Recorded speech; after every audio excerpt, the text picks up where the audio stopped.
Hi everyone, so today we are going to be talking about what I'm going to be doing with my acrylic terrarium that I had my hamster in. I did let you guys know on my Twitter and Instagram that I do have a few things in mind that I was possibly either thinking of doing or getting another pet. So the first thing that I was thinking about doing was turning the terrarium into like a little plant or garden of some sort. Actually, Erin's Animals has been really inspiring me lately about all these little plants and all these cute little like cactuses and things like that.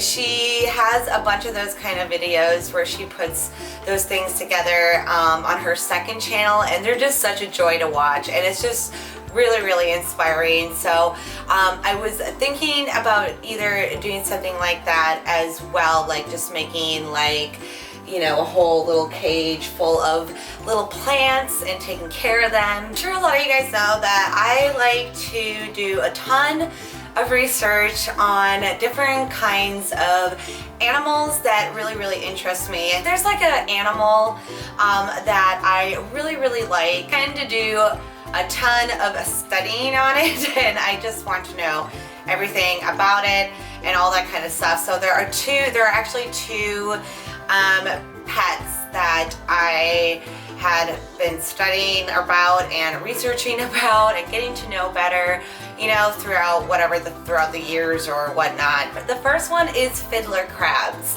Now fiddler crabs are the tiny little baby crabs that you usually see in like fish tanks, or if you go to like the pet stores, they'll usually be in a fish tank, either freshwater or saltwater, which is kind of completely wrong. That is actually not correct on how to take care of them.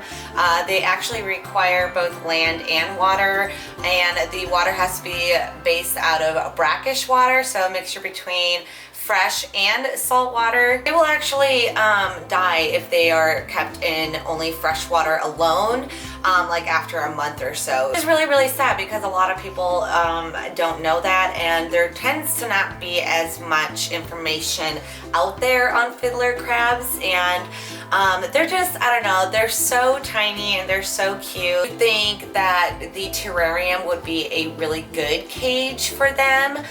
There would probably have to be some minor adjustments that I would have to make just because they are going to need some kind of filter and some kind of tubing that's going to come out of the top. How their cage would have to be set up on the inside is definitely doable with the cage that I have right here. So fiddler crabs is definitely something that I would be very much interested in. So we will see about the cute little fiddler crabs. The last thing that I had in mind, and no, it's not another hamster or a dwarf hamster. I know a lot of you guys were hoping for me to get like another dwarf hamster or something. I think if I got another hamster, I'd feel like I would have to upgrade it into a bigger cage again. That was like kind of the whole point as to why I took Mochi out of this cage, even though it was, you know, over the minimum requirements. I do feel like it was still a bit small. It's kind of why I wasn't gonna go ahead and get another hamster just to put it in the same,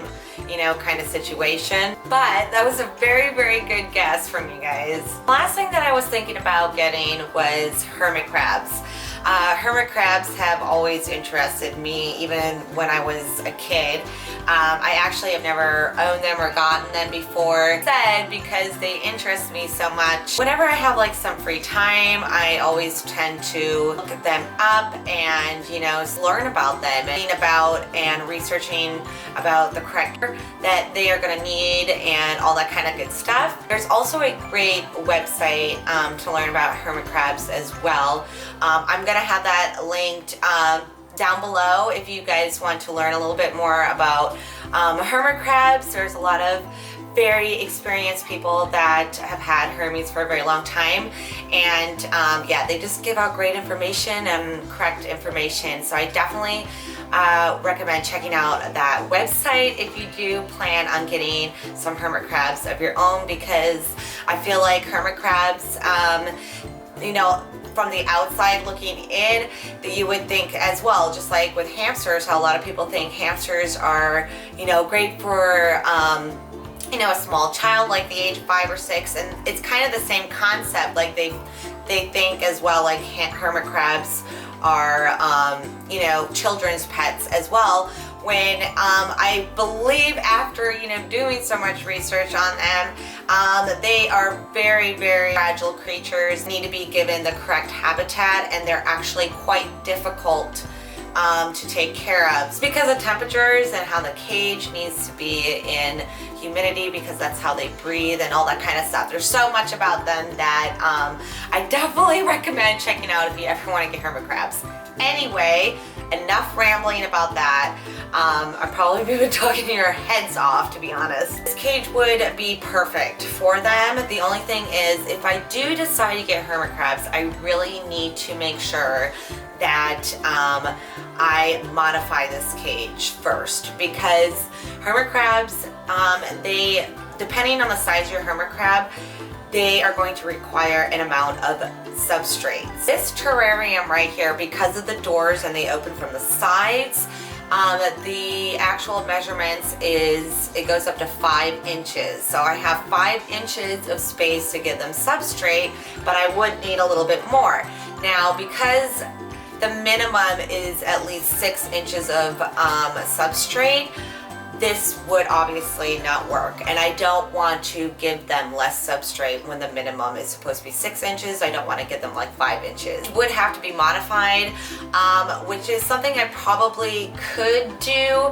I would have to go to the hardware store and get some kind of I was thinking about getting like maybe a thin layer of plexiglass or an acrylic sheet to put on the front, so it gives it more space to add a little bit more of inches, so I can give them some more substrate. I don't want to just, you know, go get them and put them in a habitat where it wouldn't be suitable for them. And that the cage would actually be perfect. It's closed really, really nicely.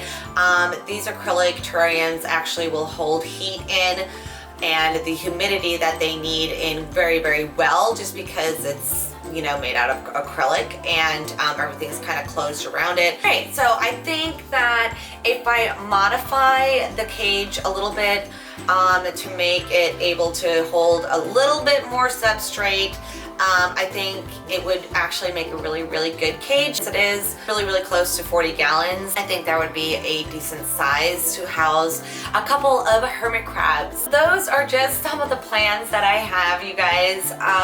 Let me know what you guys think I should do. It's either fiddler crabs, or hermit crabs, or just turning it into a beautiful little garden or something. I am kind of leaning towards one in particular a little bit more, but I do want to see what you guys think. Maybe we'll have some new little members to the family very, very soon. I think that was all that I was going to talk about in today's video. I hope you all enjoyed, and I will see all of you guys next time. Bye!